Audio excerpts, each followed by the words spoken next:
Same with I remember the first Pirates of the Caribbean movie, and Keira Knightley pretends to drop the medallion into the sea, and all the pirates rush forward in shock and horror, and then she does this oh, I got you, and she purses her lips. And I remember thinking oh, I just think she's so pretty, and I was no, you were that's okay.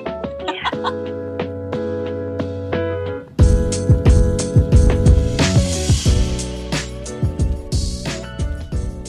My bis and allies, we're back with another episode of Bisexual Behavior. My name is Talia Cast and I'm your host, and I am going to announce that we are now going to be going monthly because I've just got a lot going on. I've got a full-time job, I'm on a board, I have a lot of social plans all the time, and I want to make great content and not get burnt out while I'm doing it. So for the time being, Bisexual Behavior will be monthly.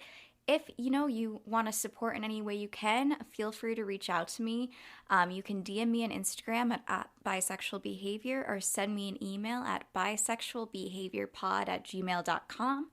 So this past month, I've been really busy, as I mentioned. I was actually in a production of the Vagina Monologues and got to do one of my favorite things, which is just talking about vaginas.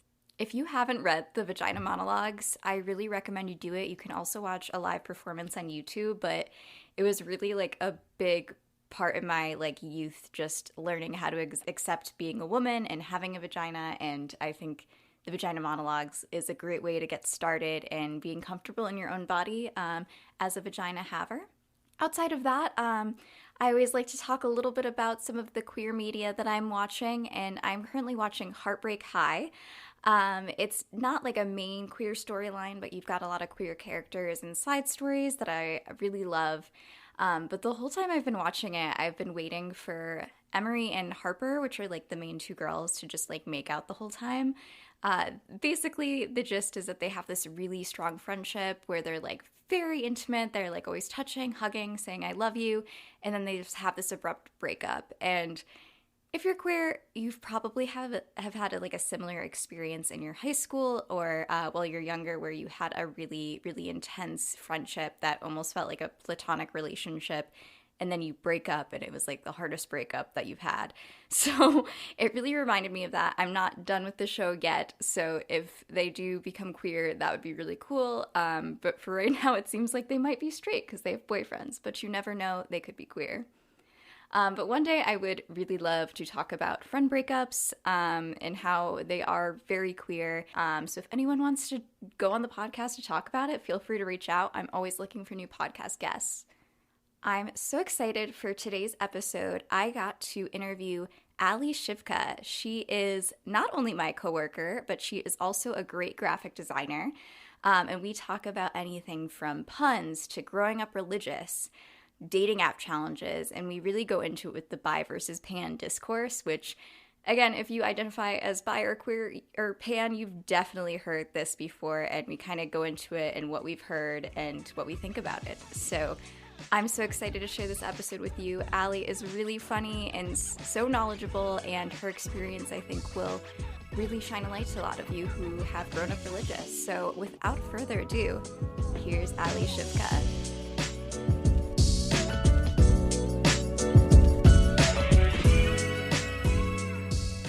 All right, Ally, how are you? Good. How are you? Good. Thank you for joining today.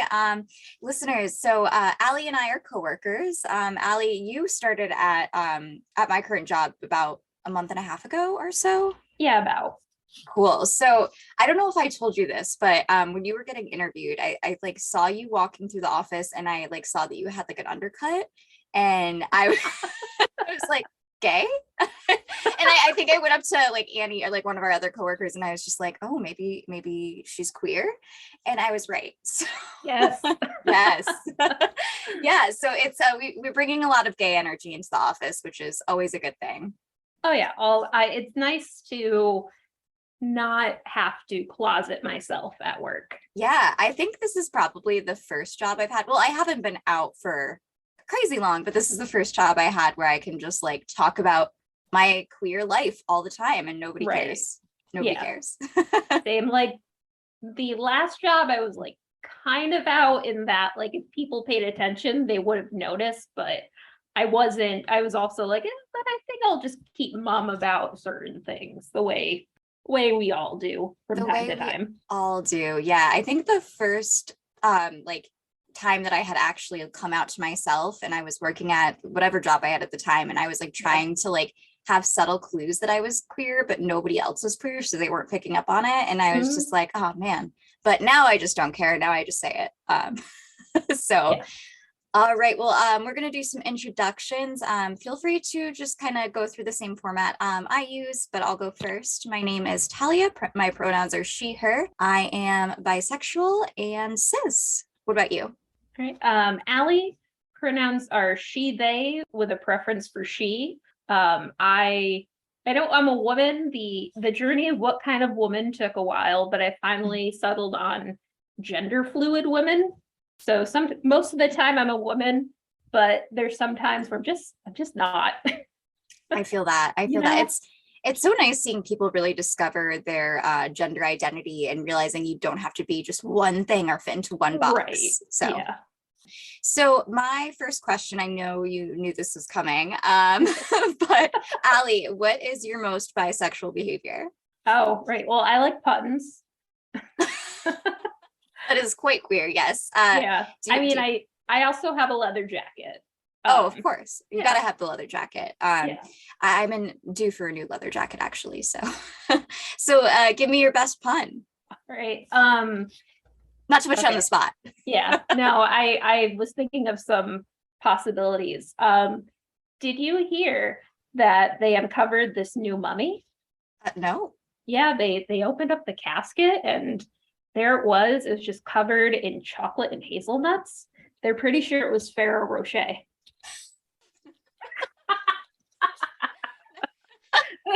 Nice. Yeah. I will say you do have the best puns in our office. We work at an advertising agency, so we can kind of, I would say, dick around a little bit in our office, and it's part of the creative process, and that includes telling puns. I'm not very good at it, but I think that you probably take the cake for the puns, that's for sure. It definitely helps. Like my dad and I, we can always just go riffing on puns for a long time. So I think I just grew up doing that. And then you work in advertising, you work with enough car dealers, you just learn to hone your pun instincts. Oh, for sure. Why is it always the car dealers that want the puns? Like out of any other client I've ever had, it's always them. They just think they have to, like, well, there's 30 Chevy dealers, so I need to be the zaniest Chevy dealer. You're also zany and very annoying. Yeah. Do you remember, oh God, Billy Fusillo? Oh yeah. Yeah. He was probably the most iconic car salesman in the area, but also probably the most coked up. I would imagine. That's for sure what I have heard. Yeah. You just know from the commercials, really. Yeah. I grew up with Billy Fusillo, and then I went out to Western New York for college. And I remember we were in the hotel the day before I was going to move into my dorm, and I turn on the TV and there's Billy Fusillo. He followed me out there. And that's what I learned, that he is not just an upstate New York person. He is up and down the coast, or was. Wait, really? Yeah. Apparently he had a lot of real estate in Florida too. So people knew him as a real estate guy in Florida. Okay. So it wasn't, I thought it was just such a specific upstate New York thing. But wow, blowing my mind here. So maybe other people who are listening who may not be from upstate New York might know what we're talking about. Yeah. If not, just Google Billy Fusillo and he's huge. Yeah, unfortunately. All right, well, let's dive into talking about some more queer stuff. But we went to a rally together for reproductive rights like a couple of weeks ago, and it was really cool because they allowed like people who were attending to kind of like talk for a couple minutes about how they're feeling about what's going on with Roe versus Wade and how it impacts them and their community. And Ally, you went up and spoke about something that I don't have a similar experience to in this realm, but I thought it was really interesting and I wanted to learn more about it. But you grew up pretty religious. Yeah. And tell me about that. Yeah. So I think I was feeling, feeling a lot of emotions in general, but especially at a rally for reproductive justice.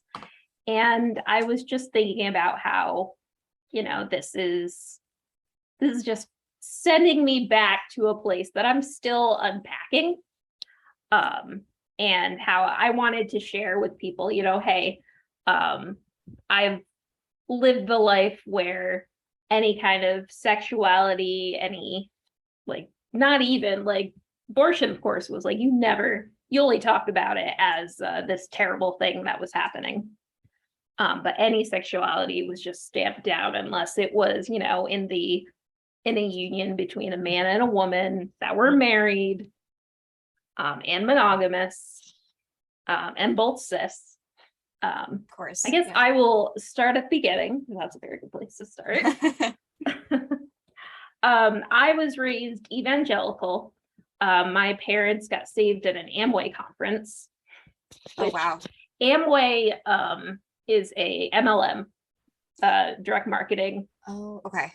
They are definitely look into, if you ever want a wild ride, look into the history of Amway, because wow, they have screwed over the American consumer 70 ways to Saturday.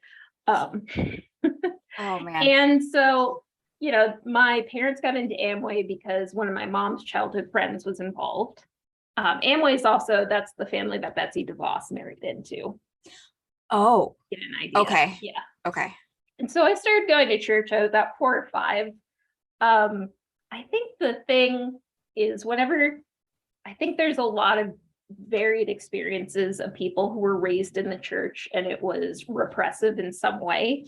And I think popular culture usually depicts the very strict, you must wear the skirt to your ankles and the sleeves to your wrists. And I certainly knew people in those kinds of families, but the church I was raised in was very just everyone come on in and we'll play some rock music and you're all welcome. If I were to go to the church now, be am I welcome even though I'm queer? They'd say, oh, we welcome everybody. Meaning, of course you're welcome. We're all sinners. Right. And I think the 90s and 2000s was definitely a real big moment for purity culture, which was at its base, it's the idea of, you're going to save yourself for marriage. Lots of people went further and it was not only am I going to save myself for marriage, but I'm not even going to kiss someone until my wedding day.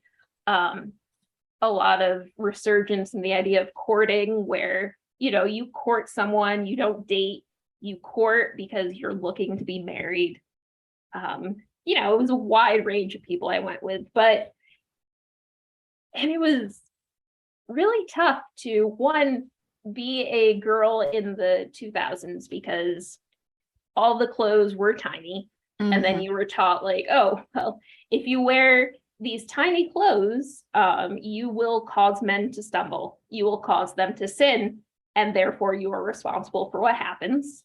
Right, but men aren't responsible for their actions, of course. No, so that was the age where we're wearing 8 to 9 layered camis in order to make sure we're not showing anything, because the only thing you can buy are short camis and short shorts.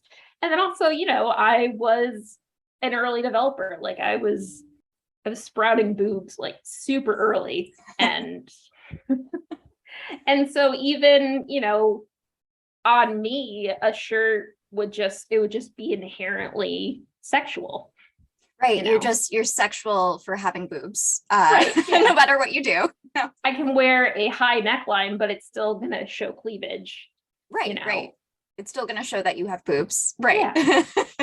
And the idea, I remember we were, there was Sunday church service, there was Wednesday youth group meeting where we all got together and played basketball and talked about our Bible study. And then I had an additional Bible study group. One thing that really sticks out to me is we were going through these books called Every Man's Battle and Every Young Man's Battle and Every Young Woman's Battle, which is essentially these are the ways that the world will try and make you give in to sex and temptation. And I remember we were really focusing on the young man's battle one because they wanted to make sure we weren't causing our brothers to sin. And I remember her reading a passage about how even a woman in a nicely tailored business suit could cause a man to sin because, you know, it's tailored to the body and therefore it's going to make a man think about this thing. So it's just, no matter what you do, you're screwed.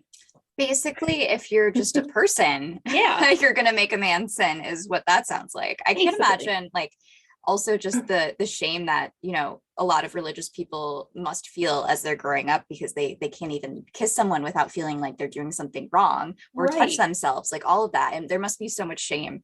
Oh, there was. Like, I remember tearfully confessing to some of my friends that I had been masturbating.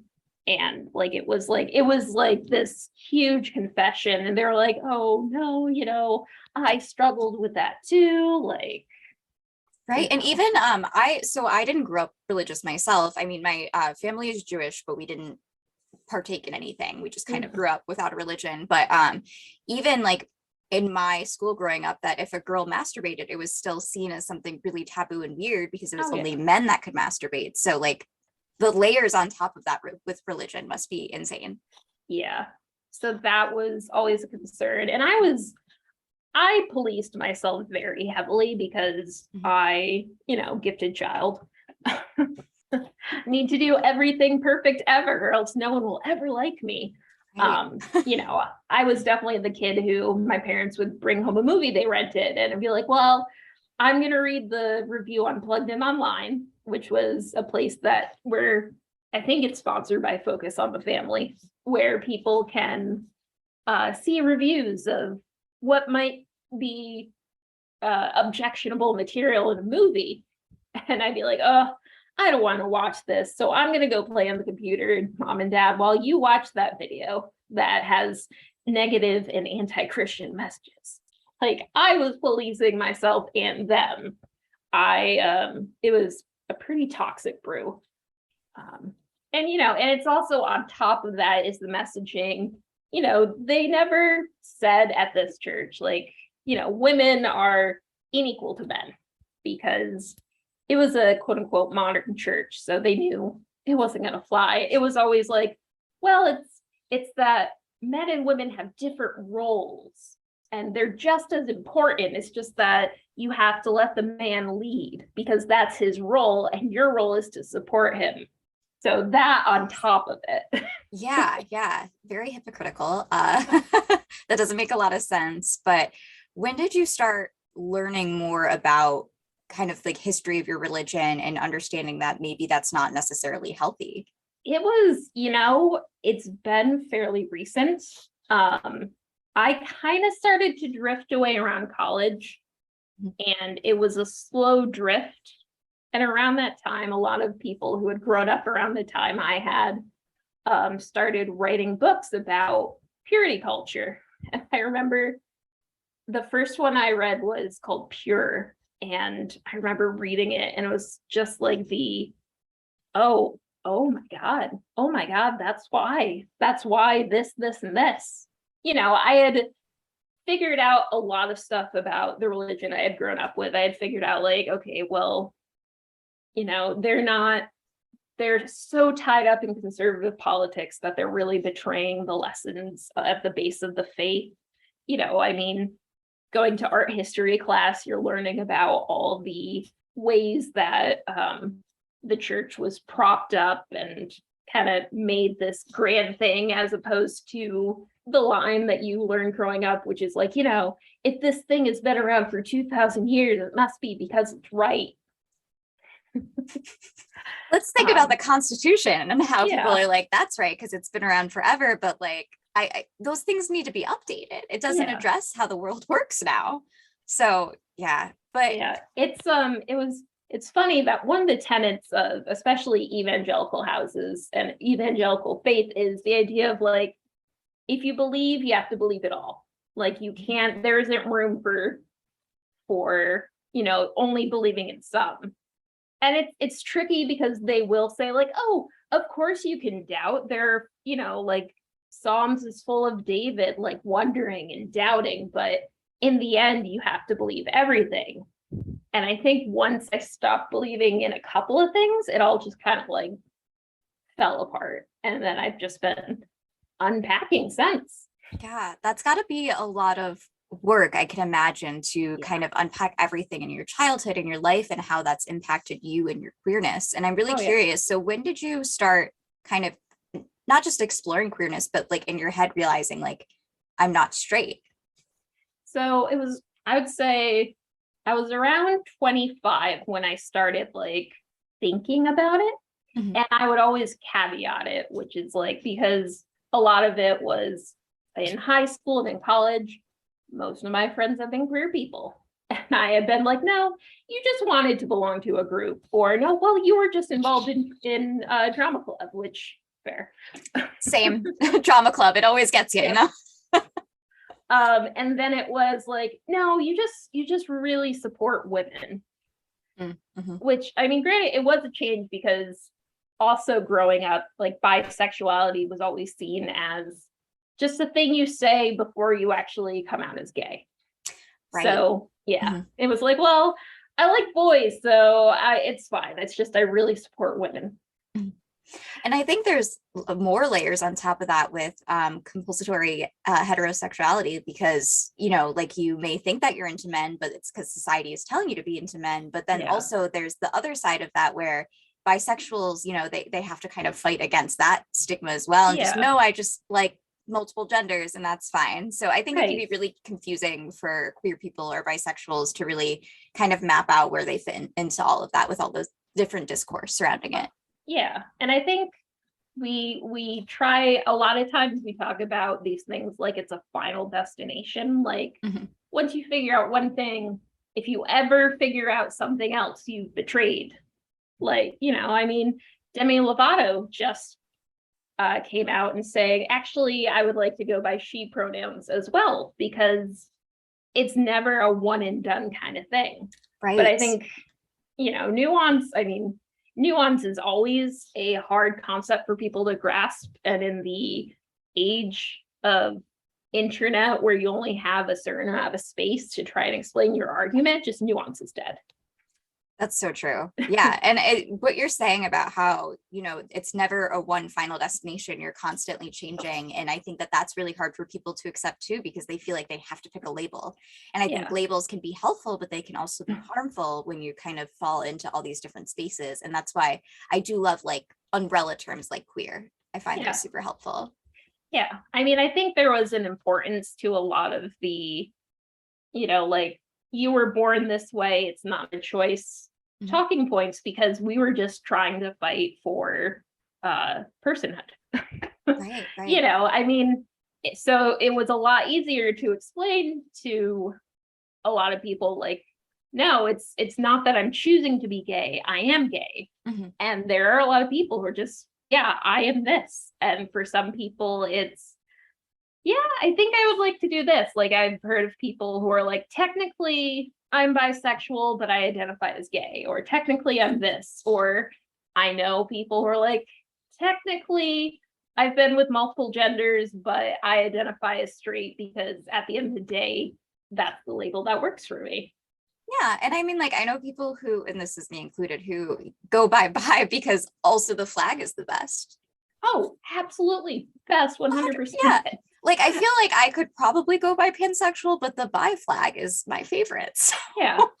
Oh yeah. I hate the bi versus pan discourse. And it's always like, they're so interchangeable. Like I feel like there's differences, but there's also so many similarities. Yeah. I think there is an idea that being bisexual meant literally two. And then, even though you look back at the history of bisexuality and it was always two or more, but you can see how there's some people who, having heard it was only two, were like, well, that's not me.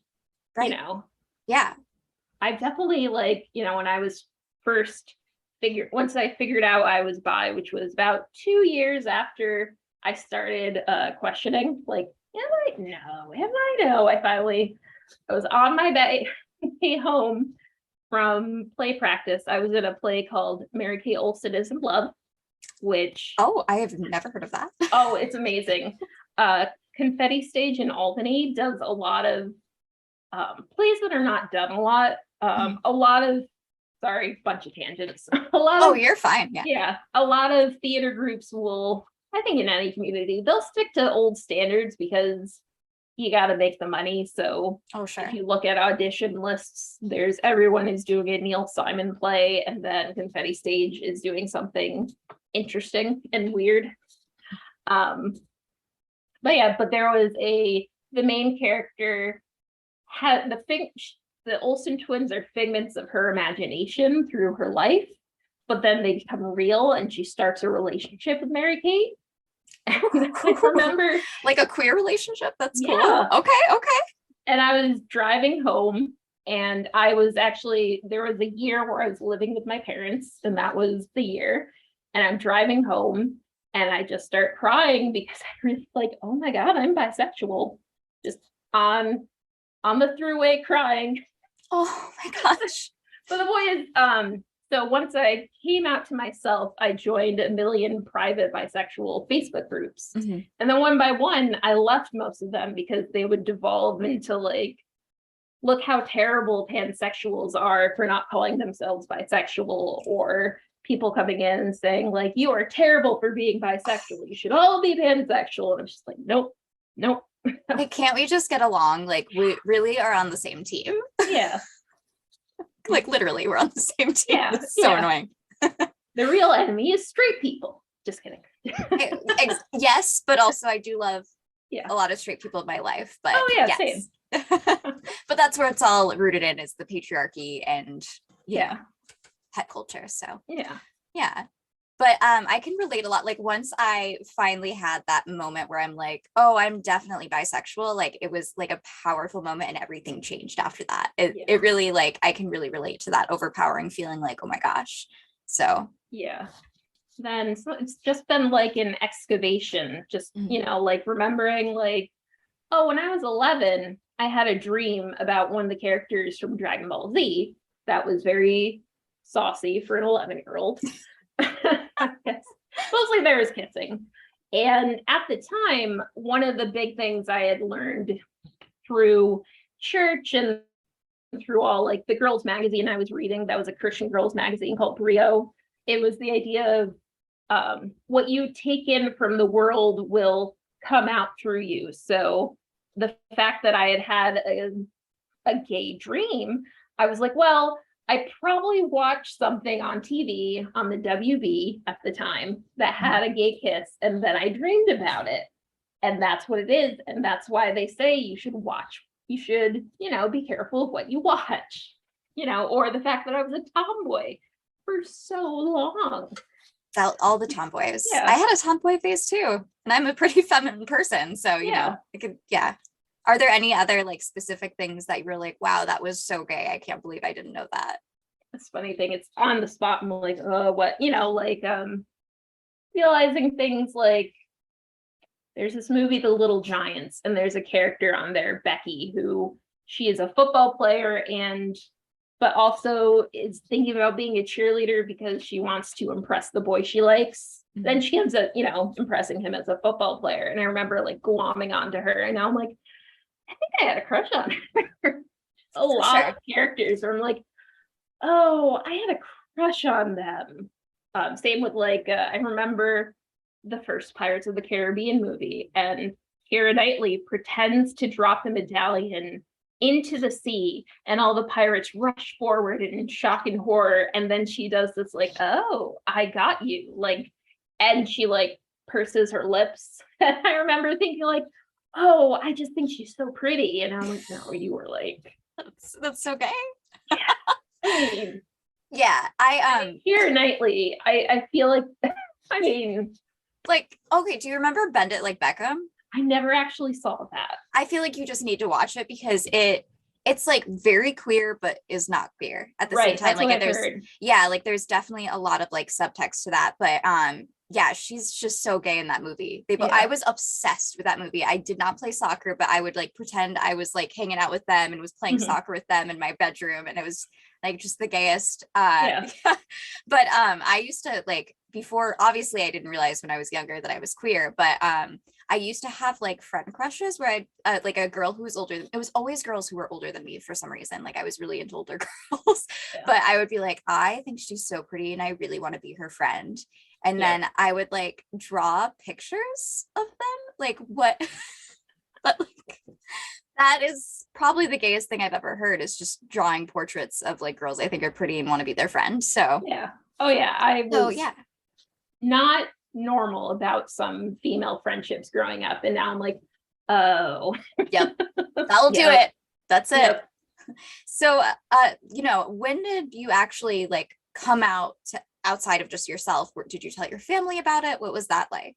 Yeah. So it was like I came out to myself and I started coming out to people who I either knew it was going to be like the safest bet, or it was like, I know them just enough that it's okay to tell them, but if this goes badly, I know I'm going to be fine never seeing them. So I would like quietly drop it. You know, with some people, I was less concerned that they would disown me for being queer, and more, it was more, are they going to be like awful about bisexuals? And then I told my brother, who told his fiance, which I kind of figured a lot of times if you tell someone who is married, you figure that their spouses will then know, which I found carried true for a lot of things. A lot of people who I told, like, I was like, their spouses knew, like, yeah, I figured. Oh yeah. Yeah. It's like you have to have them come out for you. It's just part of the process, you know.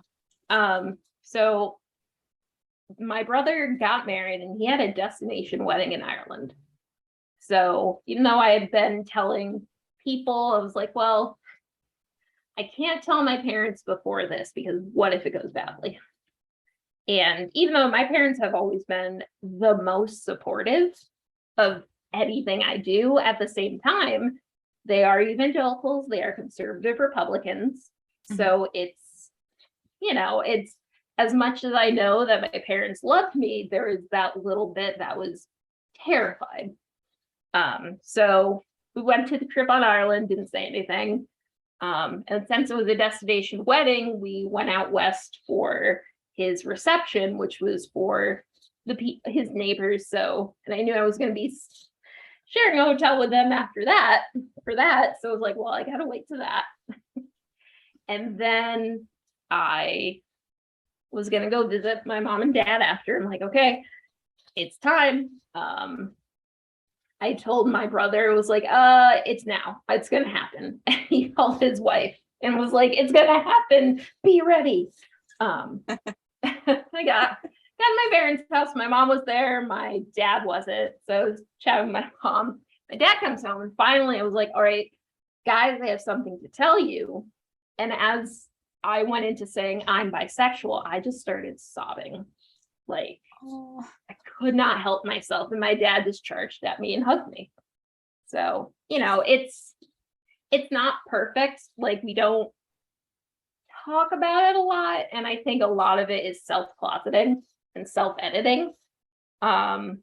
We have had my dad and I have had some pretty heated conversations because around the time of the 2020 election, I don't think he understood how terrible Trump had been for queer people and how terrible he would be for queer people going forward.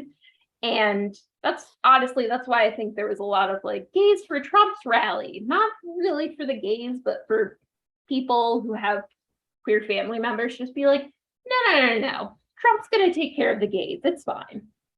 You know, on record, his administration has been going after queer and trans people for 4 years, but no, it's fine. Yeah. But yeah, that was the one I was most scared about. And then once that was done, I was like, I'm not coming out to people anymore. They can figure it out. So I just let myself post memes on Facebook. And then was like, people will figure it out, because I told all the people that I was scared to tell. And then on, the next coming out day, I made a post because I wanted to like make a post so that anyone who was closeted would understand, like, hey, it's okay if you're closeted. I was closeted for a long time. And a lot of people were like, I had no idea, Ally. I'm like, well, you had all the memes.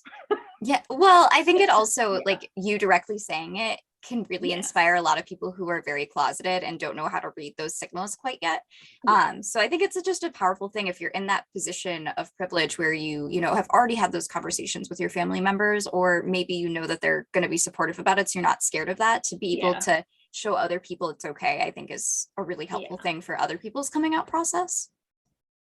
Yeah, I was like, well, hopefully this will reach someone. Like, I still consider myself a baby queer, but I've definitely had people come up to me and say, like, you know, I see you post about all this, so I have some questions about this and my identity. And I'm like, okay, but I don't know if I'm qualified. But a lot of times it's just listening and validating, you know. That's same with like you know, if someone, there was a while where I was like, I don't know, just calling myself a gender fluid woman, does that just mean I want to be a spicy woman? And I'm like, you turn it to like, if someone came up to me and said, hey, I'm thinking of using this term, what do you think? I would say, yes, do it. If that feels right, do it. So yeah. Cool. So Ally, now that you are out, you know, have you been kind of getting into the dating game? What does that look like now that you're, you know, have accepted your queerness and kind of are getting past, you know, your religious past? Yeah, I mean, I've been moving slow.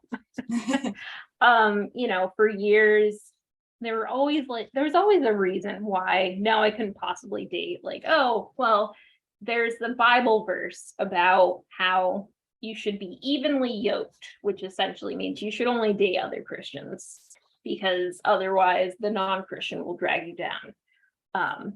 Which that's a whole can of worms. Oh boy, okay.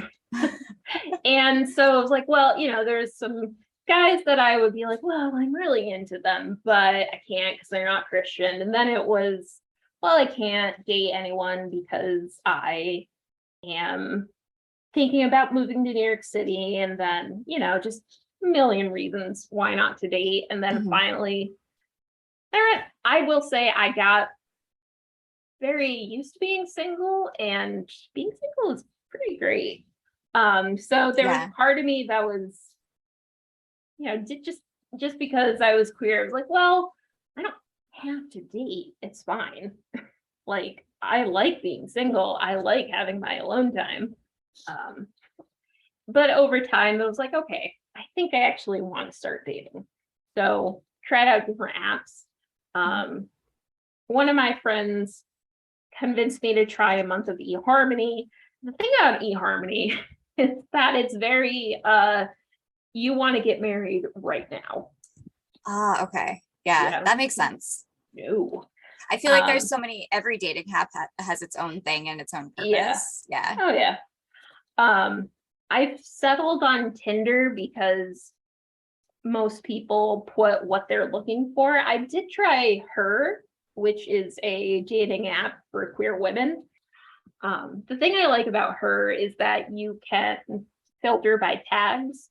So you can look for the people who are, you know, they want to get married now versus they just want to have some dates. It sorts by monogamy or polyamory. It says right out like wants kids, doesn't want kids. So it's really nice, but yeah, it's buggy as hell. Yeah, it's very buggy. Also, I feel like there's a lot of spam on there. Like I see a lot of fake people. And then also there's just less options in general. Like I do like what you said about Her. I really do love that there's tags, so you know exactly what the person is looking for, who they are, and to make sure if it's compatible with you. And I think Hinge does something similar, not to that extent. Like you can't really add if you're monogamous or not, or polyamorous, but unless you put it in a description of some sort. But I think that it's really helpful for finding exactly what you're looking for. And but the one thing is that there's so many less options just across the board for queer dating. Like I feel like you run out of people within an hour. It's just, Mhm. it's really slim pickings where we live in upstate New York. And how have you been navigating that with dating apps? Do you find that like Tinder has more options or, you know? Yeah, Tinder has, I feel like they have a lot of options. I've tried OkCupid. The thing is that a lot of times I don't want to meet men on dating apps. I just Mhm. don't necessarily feel safe, Yeah. especially because they'll have distance. And, I will say, I think there is a part of me that just from my upbringing will always be a little scared of men. Of course. Because the idea of like, yeah, if you slip up, a man's going to take advantage because you let him descend. Right. And it's like, it's okay because you let him by your actions, which is like, Yeah. again, not holding the man or the perpetrator accountable and then Yeah. blaming the victim for it. It's just, it's messed up. So I can Yeah. see how that really makes women feel unsafe. Just, Oh yeah. for And a I long mean, time. I have men in my life that I love very much. Mhm. But I would rather meet, if I'm gonna date a guy, I'd rather meet them organically, possibly vetted by other people. Yeah. But with OkCupid, I felt like it was still sending me a lot of men. Mhm. Like Tinder, you'll set it to women and a man will sneak in there. Oh But yeah. And that's the same with Bumble and yeah. Hinge too. They would always creep in and I'd be like, how'd you get here? Yeah. Are you lost? Yeah. And I mean, there are also like, oh, every so often you see women's profiles on Tinder that are like, oh, I'm here for networking. Like, honey, what are you doing? Like, I'm or here like for I'm networking. looking for a roommate and I'm like, just go to Craigslist. Like, what the Yeah. hell? What are you doing? Like, this is not where you network. That's LinkedIn. LinkedIn is a terrible app, but it has one purpose. And the purpose is networking. Or people who are like, oh, I'm just looking for female friends. And I think I have to imagine some of them are closeted women who are trying to like test the waters without coming out. For sure. And I also think there's women who just don't realize what they're doing. And they're like, oh yeah, I'll find friends on Tinder. I'm like, well, Bumble Friends exists. It does. My sister was on Bumble Friends. She lives in Seattle, and she was telling me that she's like, yeah, I've been going like hanging out with all these girls, like taking them on dates, and then like it's hard for me to keep up with them and keep messaging them. I've got like too many going on. I'm like, it sounds like you're just dating women. Yeah. Like, what the heck? I've definitely expanded my radius. Mhm. So You a gotta. lot of people who are at least an hour away, which I mean, in this economy. But that's But, the way of being queer. yeah. Like, I think that's part of, I feel like every single queer woman at one point has probably been in a long distance relationship. Oh, yeah. And that's just, Yeah. or at least even if it's a short thing, like any long distance thing. Yeah. Yep. And I think, I make it a little harder on myself because there are certain things where it's like, if I see someone with a dog, I'm like, I love dogs, but I can't live with a dog. It bothers my allergies too much. And I'm like, Mhm. well, I'm not going to swipe on that person because if they, I don't want to make them choose between a date and a dog. Same with like, if people are like, oh, I want kids, like, I hope you find them. See, that's again why it's so good that you can like put those things on your dating app, Yeah. Yeah. You can't Oh, as yeah. much with Tinder, but it's super helpful. But it's good that you're being picky. I feel like when I first started dating, like going on the dating apps, I was very picky, but then I was like, oh, but there's not a lot of options and I just want to meet queer people. Yeah. So it like I eventually was kind of like, it's fine. Maybe it'll be fine. There are people who just swipe on everyone. And I wonder sometimes. And I think it's more of from anecdotally, I think guys are encouraged to do that.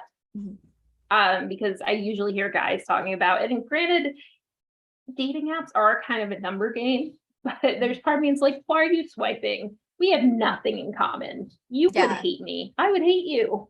Do you feel like there's other big differences between like dating men versus dating women on dating apps? I think there is something where women are not taught to take initiative. It's always the man is the one who's supposed to ask. And if you ask, you could emasculate him. And it's a learned thing, but it's so ingrained. So like definitely, it's not a biological thing. It's just something we're taught. So a lot of times you message someone who's cute and it ticks all the boxes and you're like, hi, how you doing? Good, how are you? And then because neither of you wants to make the move. And that's part of me that's like, you want to be courted because we're taught like, that's so you're just kind of, so you both just want to be courted, and then nobody's courting anyone. no, yeah. And then I found with women on dating apps is that you'll just text forever, just forever and ever, and then never do anything. Nothing happens. Whereas like if you're talking to a man on a dating app, he's like, oh, let's text. Okay, let's meet in person. Like it's all very fast. Yeah. But I mean, that's like, at least been my experience with it. I've definitely like made myself like make the move, which, there's always that fear of like, oh, I'm going to make the move and they're going to like hate me.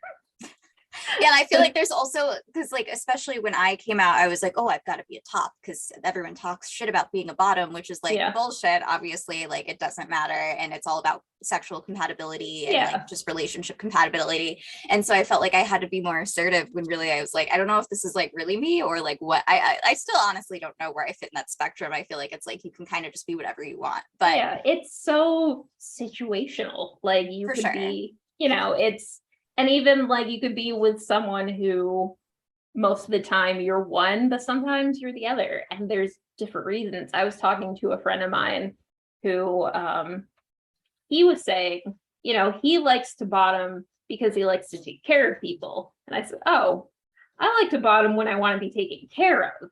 So it's it's such completely different, everyone, it's the same thing. And I think of a lot, there's also a lot of people conflate like position with power, which doesn't necessarily, there are people who are doms and they'll bottom, and it doesn't mean, and also, I mean, that's a whole other conversation, but also I know people in the scene, like if you're a dom, it doesn't mean you're the one with the power. Like that's a whole right. Yeah. 50 Shades really skewed a lot of people's perceptions. For sure. I think I've heard like of like, dominatrix people talking about how that movie really messed people's perception of it. So the way, and the best analogy I heard is 50 Shades of Grey is to BDSM what the Big Bang Theory is to actual geeks.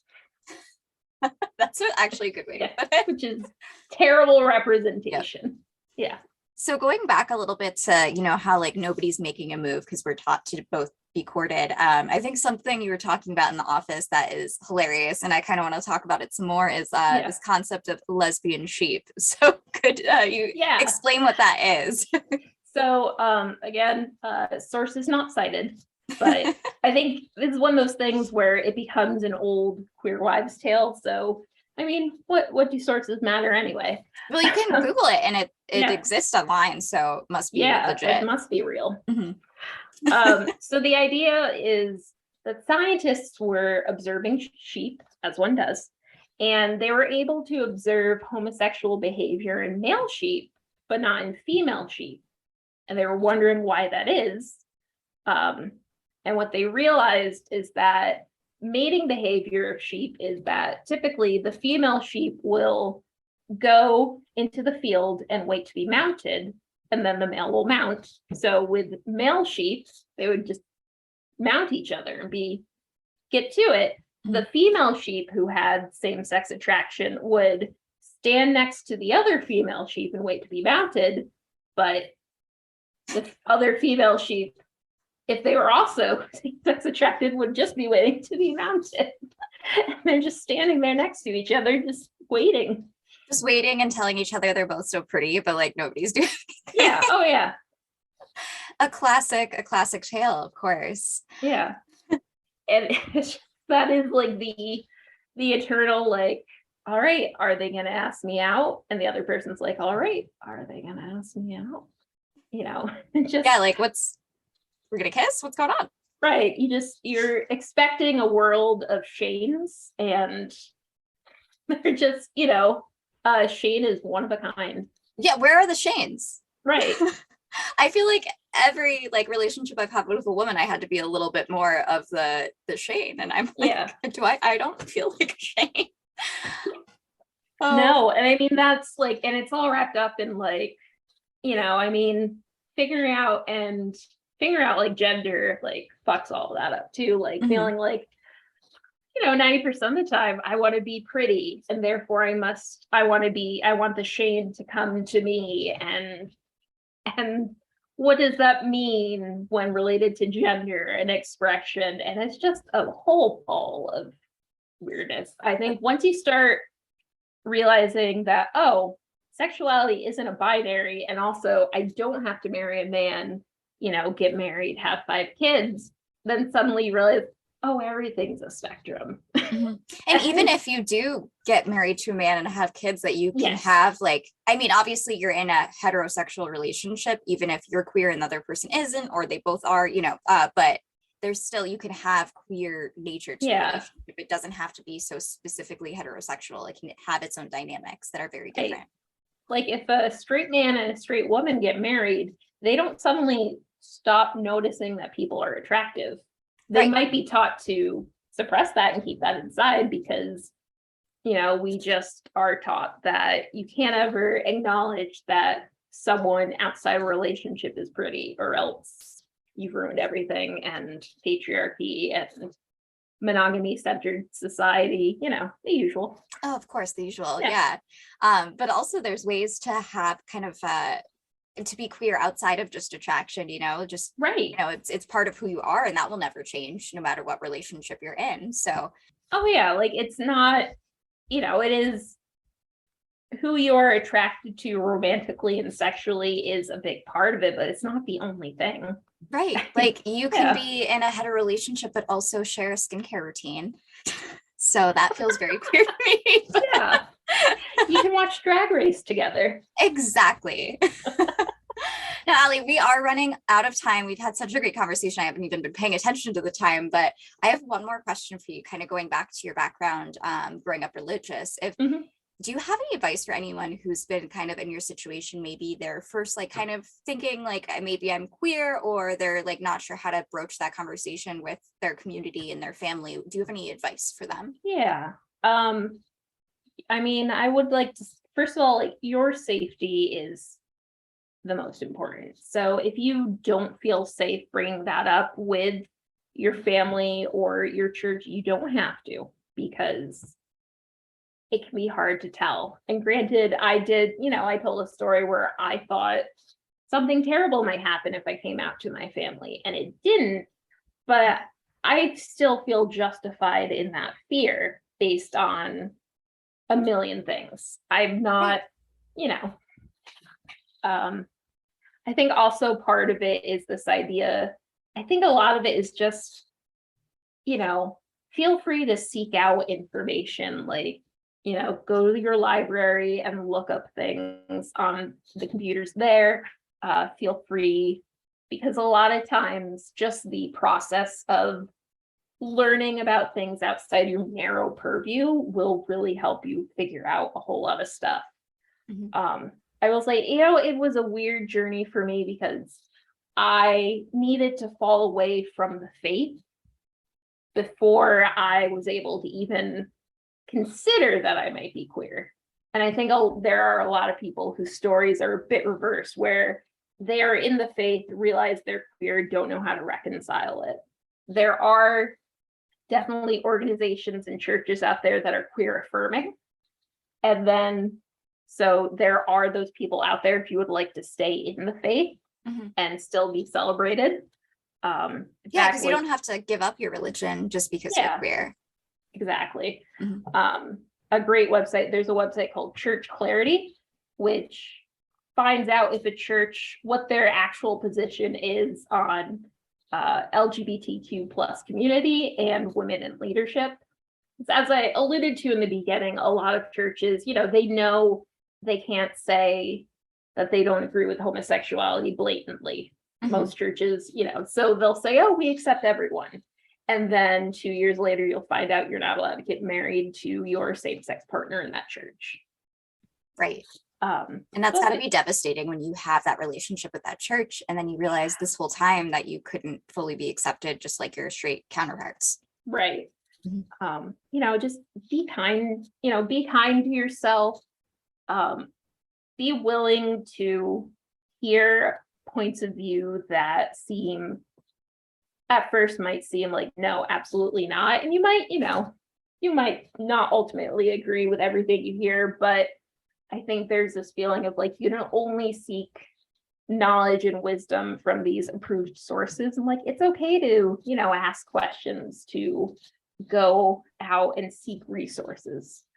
Absolutely. Resources are honestly the only way to get through it, I feel like. So utilize those resources and talk to safe people, Sometimes, unfortunately, the only thing you can do is tough it out until you get to a point where you can be safe on your own. In which case, I think the internet has been huge for providing communities. I was able to find a queer community online before I started feeling comfortable doing so in person. That's great. And in-person queer spaces are so important, but also I could go talk to other bisexual people. I could I could learn about other things, from the safety of, at the time it was, I'm on my desktop, so I'm chained to my desktop, and now it's in your pocket.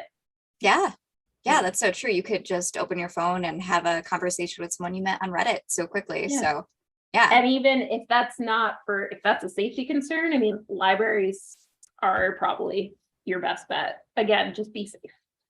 Absolutely. That's some great advice, Ally. And I've had such a great time talking to you and learning more about you. I'm so glad that we're coworkers and I can have another awesome queer person to just shoot the shit with every day. Definitely. Yeah. So is there anything that you'd like to plug? Do you want people to follow you on social media? Yeah. I'm on Instagram, Ally, ALLY Design. That is also my Twitter handle. I am a graphic designer, so if you need a graphic designer, feel free to reach out. Awesome. Yeah. And I will link all of that in the show notes. And if you have a website or something, I can put that on there as well. AllyShivka.com. Gotcha. Yeah. Awesome. Well, thank you so much, Ally. It's been so great talking to you, and have a great night. Yeah, thank you. You too. Thank you. Thank you so much to Ally for joining on this month's podcast episode. If you want to follow and support them, feel free to check out the show notes. I've linked her Instagram, her website, and all of that jazz. And of course, you can support the Bi Agenda by following us on Instagram at Bisexual Behavior. You can subscribe to the podcast on Apple Podcasts and Spotify. And don't forget to rate and review. That really helps make our podcast more visible.